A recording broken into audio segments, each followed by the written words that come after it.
Hello friends, இது மகி சமையல் vlog channel. இன்றைக்கி நம்ம வீடியோவில் என்னோடய கிச்சன் கவுண்டர் டாப் எப்படி இருக்குன்னு தான் பார்க்க போகிறோம். என்னோடய கிச்சன் கவுண்டர் டாப் இங்கேருந்து வந்து ஸ்டார்ட் ஆகுது. நான் சமையலுக்கு யூஸ் பண்ணுற இடம் இந்த இடம் மட்டும்தான். இந்த பக்கம் மற்ற பொருட்கள் எல்லாமே வச்சுருக்கேன். இது என்னென்ன அப்படின்னு சொல்லி ஒவ்வொன்றா பார்த்துடலாம்.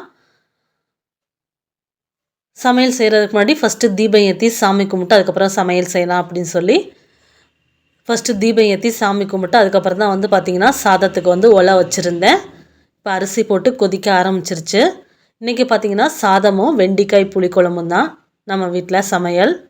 இப்போ கிச்சன் கவுண்டர் டாப்பில் என்னென்ன இருக்குதுன்னு பார்த்துடலாம். இந்த பக்கம் மூலையில் வந்து பார்த்திங்கன்னா தீபம் ஏற்றி வச்சுருக்கேன். பக்கத்தில் வந்து மஞ்சள் குங்குமம் வச்சுருக்கேன். இது வந்து ஸ்டவ்வுக்கு வைக்கிறதுக்குனே தனியாக வச்சுருக்கேன்.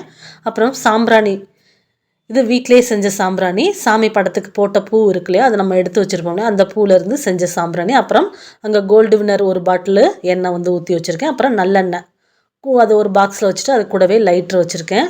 இதில் வந்து பார்த்திங்கன்னா கல்லுப்பு, புளி, தூளுப்பு, வெந்தயம், அப்புறம் வந்து இதில் ஏதோ ஒரு பொடி வச்சுருக்கேன். என்னோடய வெயிட் லாஸ்க்குன்னு அரைச்சேன், மறந்தே போயிட்டேன், ரொம்ப நாளாக இங்கேயே இருக்குது. அப்புறம் இதில் மஞ்சள், அப்புறம் இந்த பாட்டிலில் வந்து பார்த்திங்கன்னா இந்துப்பு, கீழே வந்து அஞ்சரை பெட்டியும் இதுலேயும் எண்ணெய் அந்த மாதிரி தான் வச்சுருக்கேன். இதில் வந்து பார்த்திங்கன்னா கோல்டு வினர் ஊற்றி வச்சுருப்பேன். இதில் வந்து நல்லெண்ணெய், இது வந்து தேங்காய் எண்ணெய் எதுக்காச்சும் தேவைப்படணும் ஒரு சின்ன பாட்டில் வந்து வாங்கி வச்சுருக்கேன். அப்புறம் ஒரு தீப்பெட்டி எதுக்கும் இருக்கட்டுமே அப்படின்னு சொல்லி வச்சுருக்கேன். சிசரு, அப்புறம் லப்பர் பேண்ட், வெங்காயம், தோசைக்கல் துடைக்கிறது. இதில் வந்து பார்த்திங்கன்னா மசாலா பொடி, இந்த குட்டி குட்டி மசாலா பொடி பாக்கெட்டுகள் வந்து கொஞ்சம் கட் பண்ணி போட்டுட்டு மிச்சத்தை வந்து இந்த மாதிரி பாக்ஸில் போட்டுருவேன். பெருசாக இருந்தால் லப்பர் பேண்ட் போட்டு கட்டி பலசருக்கு ஜாமான் வைக்கிற இடத்துல வந்து வச்சுருவேன். அஞ்சரை பெட்டிக்குள்ளே இருந்து எடுக்கிறதுக்காக இந்த ஸ்பூன் வச்சுருக்கேன். இதை வந்து உள்ளே வச்சா மூட முடியாது அப்படிங்கிறதுனால இது மேலே வச்சு இப்படி வந்து வச்சுருக்கேன்.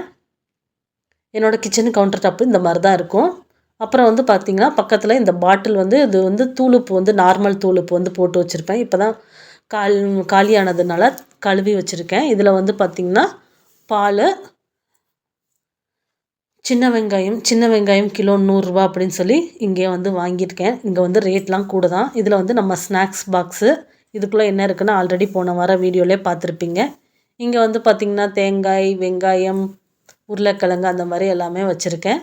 பக்கத்தில் நம்ம கிரைண்டரும் மிக்ஸியும் இருக்குது. என்னோடய கவுண்டர் டாப் இப்படி தான் இருக்குது.